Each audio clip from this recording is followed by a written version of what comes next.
All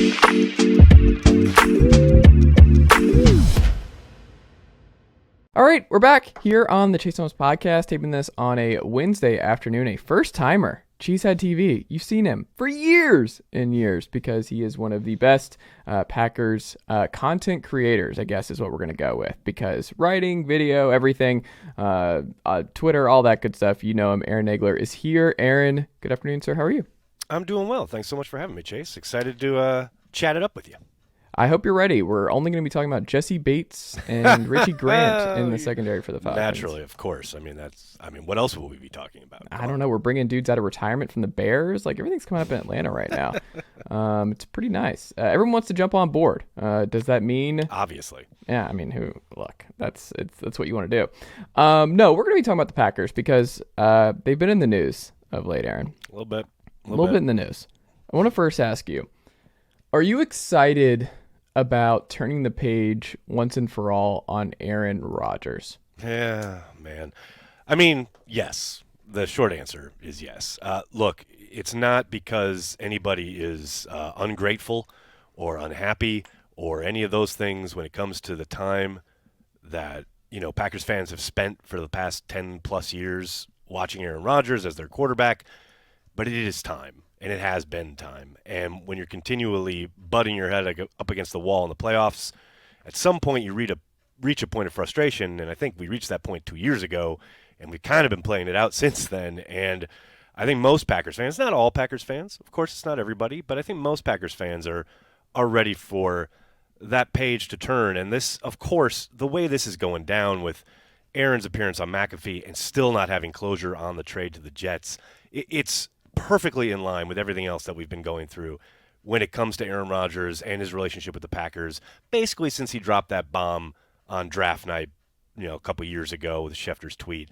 It has all kind of been leading to this moment, and of course this moment is going to extend as long as possible, just to twist the knife a little bit more. And here's what's even more fun, that when this trade finally goes through and Aaron Rodgers is a member of the New York Jets, I do not doubt for a moment that there will be some kind of conditional draft pick associated with the trade, which means Packers fans will still be invested in Aaron Rodgers' play on the field while he's in New York. Mm-hmm. So it's like it's just that we're not getting rid of him anytime soon. Like he'll be in another uniform, but we'll still be invested in his play.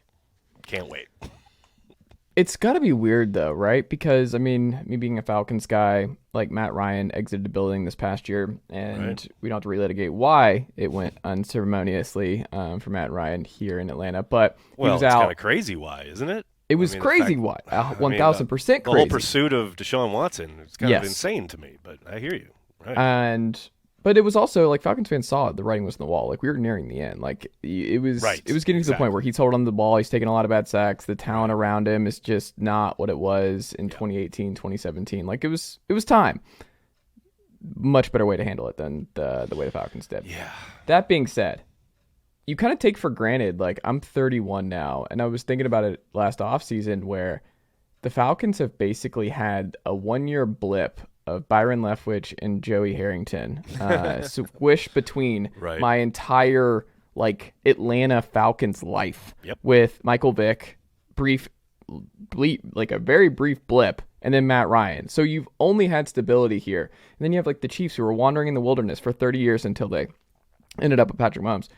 Y'all are in kind of the same way, just in a much better version. Matt Ryan and Michael Vick is not the same. Now, granted, who didn't love Michael Vick beating the Packers for the first home playoff loss? I'm gonna raise my hand on that one. That'd be me. But I hear you. It was a momentous occasion. The first postseason loss in Lambeau history for the Green Bay Packers. I remember where I was watching my family in the den and how big of a deal that was. That was wild. One of my earliest Falcon memories, right there. But all that to say, you've had just this unbelievable situation, to automatic Hall of Famers in Favre and Aaron Rodgers back-to-back, 30 years of greatness.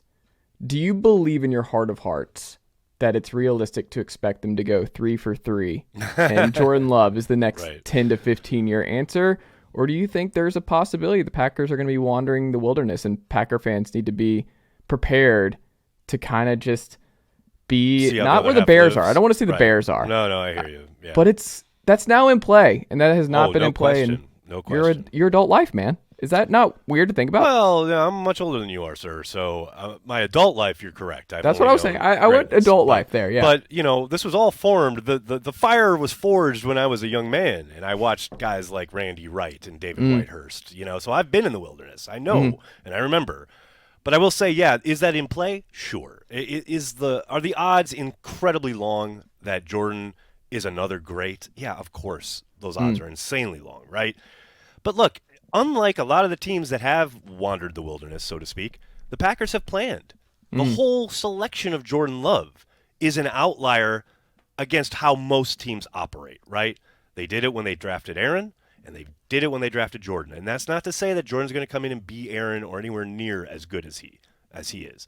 However, just the fact that they have planned for this moment, for the idea of turning the page from their superstar Hall of Fame quarterback, in kind of direct opposition to how a lot of other teams handle it. I mean, you don't have to look much further than New Orleans. And they're continuously bringing back Drew Brees, altering his contract. I mean, to the point where that last season, his arm was barely attached to his body. He could barely push the ball downfield. The Packers have not gone that route, despite a lot of calls to do so. I mean, there is certainly a vocal section of the fan base that would happily ride Aaron Rodgers into his 40s and, regardless of all the frustrations in the playoffs, just keep bringing him back. The Packers clearly are ready to make a move a little bit earlier than some people would probably suppose. And I don't think Jordan Love needs to be great for them to play winning football, especially in the system that they run. McVay took Goff to a Super Bowl. Shanahan took Garoppolo to a Super Bowl. And, I'm not saying that automatically means that LaFleur is going to do the same with Jordan Love. However, you can see how the system helps the quarterback, and you can see how you can be productive in the system with a guy with a lot of upside and a lot of talent. And look, Jordan's still really young.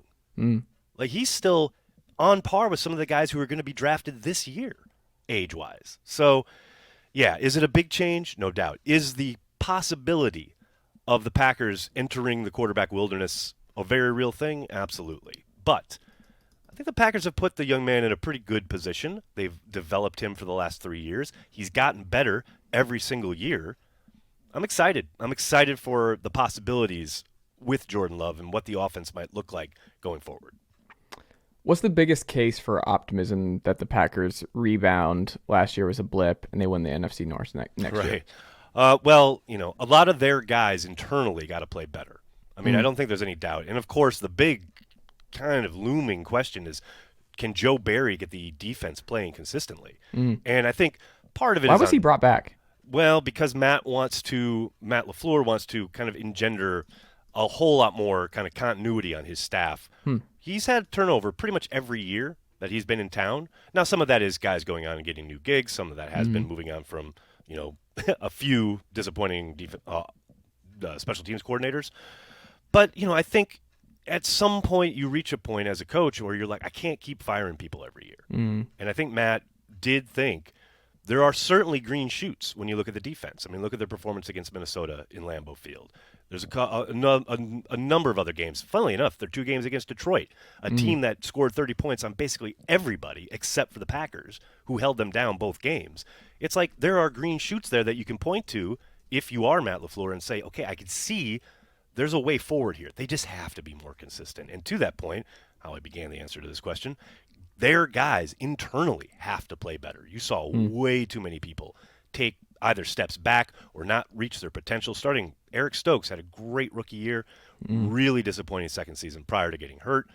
They gave big money to Devondre Campbell and Rasul Douglas. Both of them started on shaky ground as far as their play week in and week out. Both got better as the year went on. But these are two kind of big components that you gave decent-sized contracts to who you expected a lot more out of. So I think more than anything, can they contend for the division title? No question about it in my mind. But they have got to get better and more consistent play internally. And yes, they're going to bring guys in through the draft. Maybe they sign a few free agents, although that's going to be tough given their cap situation. But, man, all of that depends on development from within. Guys who were rookies last year, they had a very promising rookie class, getting better and improving and developing. Year 1 to year 2 jumps are a very real thing. But more than anything else, they need to get better, more consistent play from their stalwarts, from their guys that they have on hand and that they're counting on.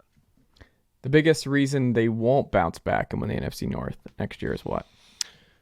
a lack of development and the lack of ability to bring in kind of reinforcements, right? I mean, here's the trick, right? They're going to trade Aaron, and when they do, there's a pretty significant cap hit that comes with that. Now, I know there's been a lot of talk about the potential of maybe this last past the draft, and they then can wait until after June 1st to make the trade, which kind of breaks up that cap hit. But do you think they do that? I don't think that's a realistic scenario. Okay. When do you think it is? I think it gets done before the draft, like probably the week before the draft is my guess, but that's all that is a guess. What do you think the actual details are? What do you think it actually is? I suspect the Packers will end up getting a second and a second this year and a conditional pick next year that depends on how Rodgers plays. If he comes back, that could potentially turn into a first-round pick. That's where that's, again, total guesswork. But and then it keeps Packer fans watching Jets games all season long. Oh, Lord, can you believe it? And, hey, maybe they'll get to the playoffs and he can let Packers fans down one last time. But I digress. But, yeah, no, I think, the big question is once that happens, they make this trade, they become pretty, cap-strapped as far as their ability to bring in help from the outside for their new quarterback, their new young guy who's going to be running this offense. And it's not like they can swing big for the fences at wide receiver. Maybe they can bring in like a Monroe at tight end or something like that. But I think most of the additions are going to be through the draft. And it's, the likelihood of someone coming in and like lighting it up the moment he hits the fields, like say Christian Watson did that Sunday night against Dallas, those happen few and far between. So I do think, that's kind of the fear, right? That could be that type of season where you just didn't have a whole lot as far as an ability to kind of augment your roster just because of the position you're in due to trading Aaron Rodgers, due to the contract you gave Rodgers, and a lack of development and improvement from within because they're going to be counting on that big time. Where do you think they target in the draft? What positions do you think they target early and often? Yeah, I mean, we've heard a lot about how the tight end class is really deep and talented. I do not doubt for a moment that this is a year where they will probably draft one, if not two. But I don't think I've seen a lot of mocks with them, having the Packers take a tight end at 15. That would surprise me. Traditionally, they have a set of what they consider their premium positions, right? Whether it's offensive tackle. We know wide receiver isn't one of them, because of all the headlines we've read about not taking a wide receiver in the first round. But you're thin there. Aaron's entire kind of thing. Yeah, no, they are. They need bodies. There's no doubt about it. You've had like 5 guys signed right now, right? Like it's something really small. And 3 of those were actually on the field last year. One that I think Melton they picked up off the practice squad from Seattle last year. Speedster, they like him obviously, but it's not like he has any NFL experience. So that's why they will undoubtedly be looking around the bargain bin at a couple weeks more into free agency. Sammy Watkins, Brian Edwards is tall. Electric Boogaloo. Yeah. But that's the thing. Like, tall. I think they'll probably look. Again, I'll be surprised if they take a wide receiver in round 1, but that doesn't mean they can't find somebody on day 2 that can help them. Would Packers fans be mad if they did that? Which? If they go wide out at 15? I think it'd be hilarious. I mean, just because of the fact that they, it has become such a narrative, and then for them to turn around and do it the first year Aaron's out the door, I mean, some men just want to watch the world burn. I am one of those men. It would be fun. But, no, I think Packers fans, there's certainly a vocal minority that would be upset. They would be like, oh, this is literally just Brian trying to rub So what's the nose position that they would be Rodgers. most happy about them going at 15? Based on your read? That's a good question. Anything other than defense at this point, seriously, just because there's been so much poured in, asset-wise, whether it's draft picks, free agency, re-signing, so much has been spent on the defensive side of the ball for so many years. I think Packers fans they really want a skill position player. So wide receiver, tight end, what have you, maybe a running back, although I can't see that at 15.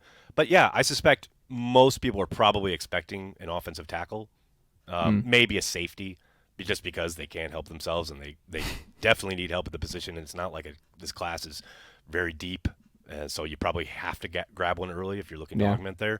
So, yeah, I think most Packers fans would probably be elated if they did take a wide receiver. I'll be surprised if they do. I mean, last year I heard so much about they got to do it. This is the year they have to do it.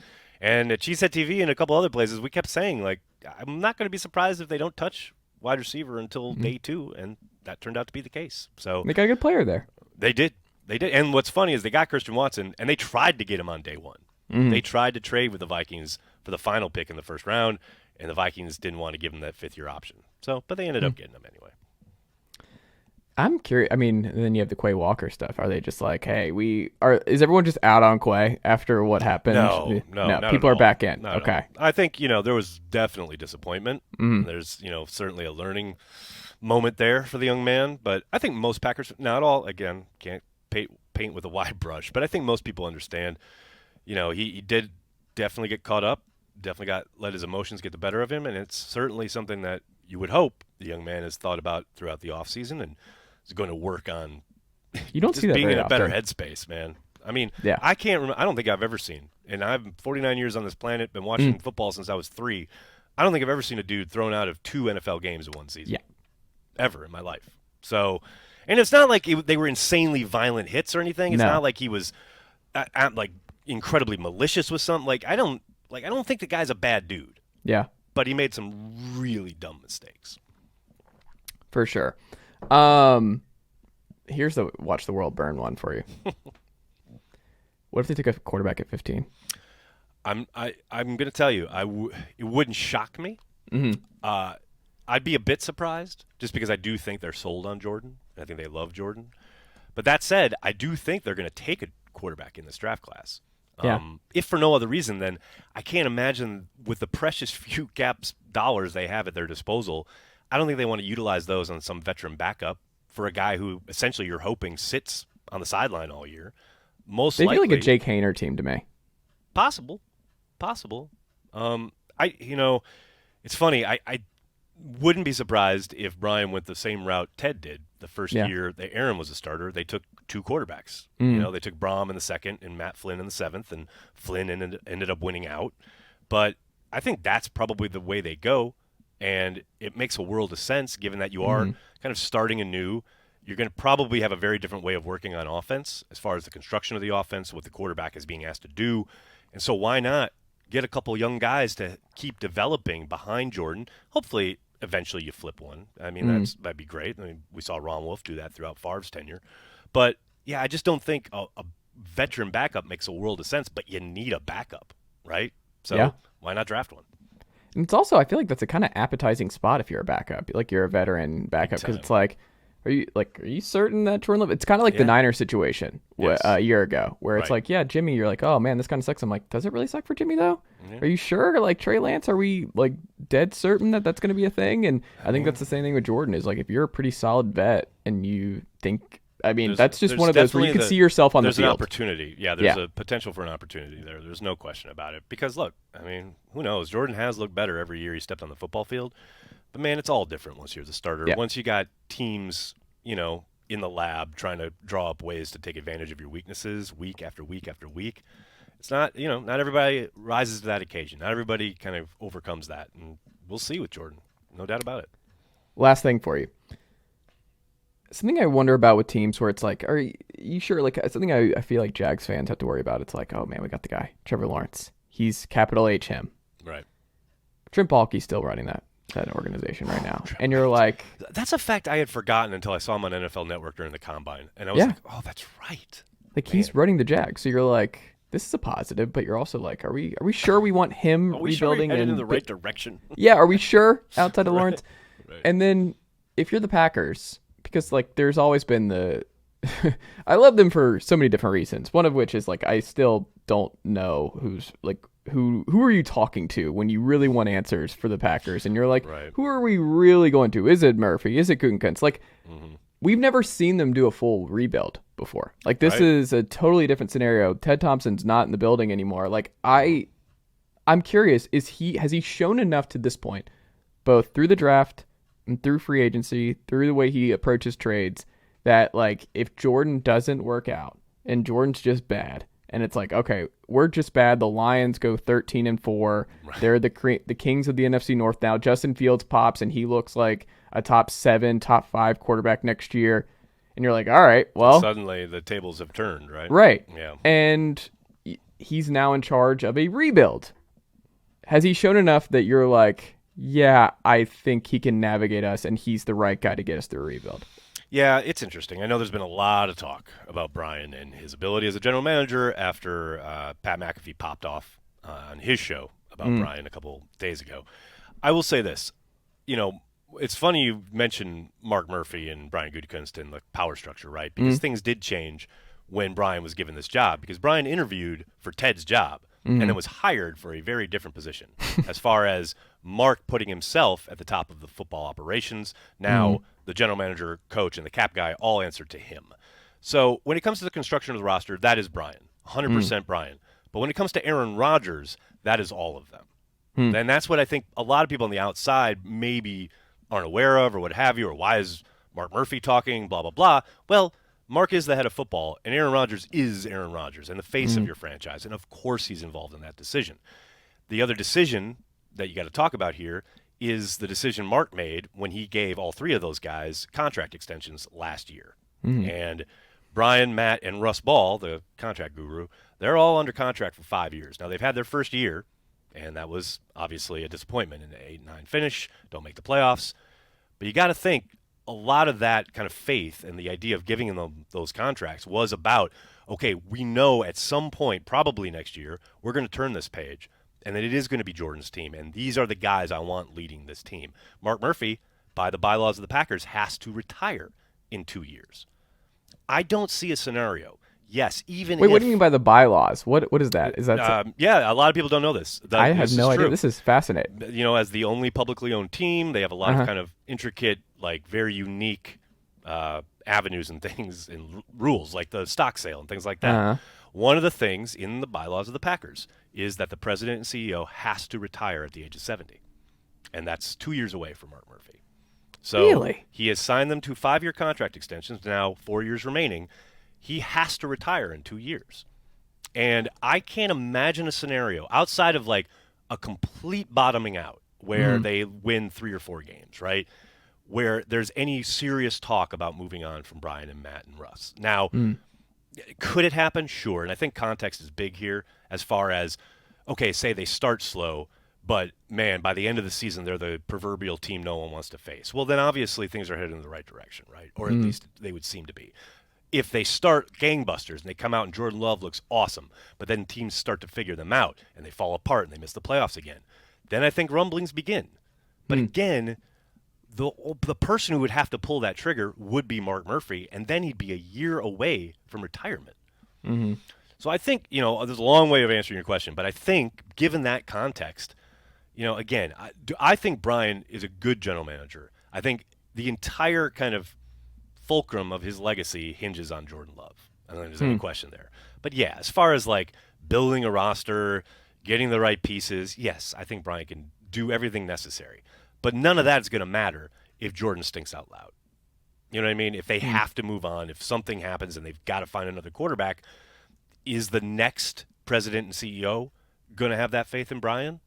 Do you already know who it's going to be? Tough one. Is it already like I know the internal kind of odds-on favorite is Ed Policy. Carmen Policy's son. He's ran the Arena Football League for a number of years. He's been in Green Bay now for a long time. And when Mark kind of started the thing where he broke up the power structure and put himself on top of football, Ed really took over a lot of the business side, a lot of the things with Titletown, the development there. And, he's kind of been in the pipeline, so to speak, as the next guy. Now, that's not a given. There's still a process they're going to go through, but that is most likely the next president and CEO. Ed versus Kevin Warren, steel cage match. Who says no? Phenomenal. Well done. Who says no? Aaron, what could they go back to check out from you over at Cheesehead TV this week? We're doing our live chats each and every day on the YouTube channel at 5 p.m. Eastern. Chat with Packers fans worldwide each and every day. It's always lively, but this Rodgers Jets scenario has made it even more so. It's a good time. We get lots of folks chiming in from other fan bases, so all are welcome. It's a good time every day. There you go. Go check it out today. Where are the most Packer fans outside the United States that you found? Oh man, what country? By our metrics, we get a lot from Germany. And I know NFL football in general does well in Germany. I will say, when the Packers played in London this past season, we had a meetup in Soho in London. And did you go? Oh yeah, we like Cheesehead TV. We had a meetup, and we were absolutely blown away by the turnout. Like we had a couple, like 200 people show up at this corner pub because I was like, oh, well, just go to my favorite pub, whatever. And we turned the corner, and there were people literally like 4 deep out the door, like there for us, and they were from literally all over the world. It was absolutely incredible. So that's awesome. I mean, you talk about Packers fans and the worldwide fan base. It is very real. There are Packers fans everywhere. I love that. Aaron Nagler, thank you so much, and we'll have to get you back on again soon. Absolutely. Thanks so much for having me.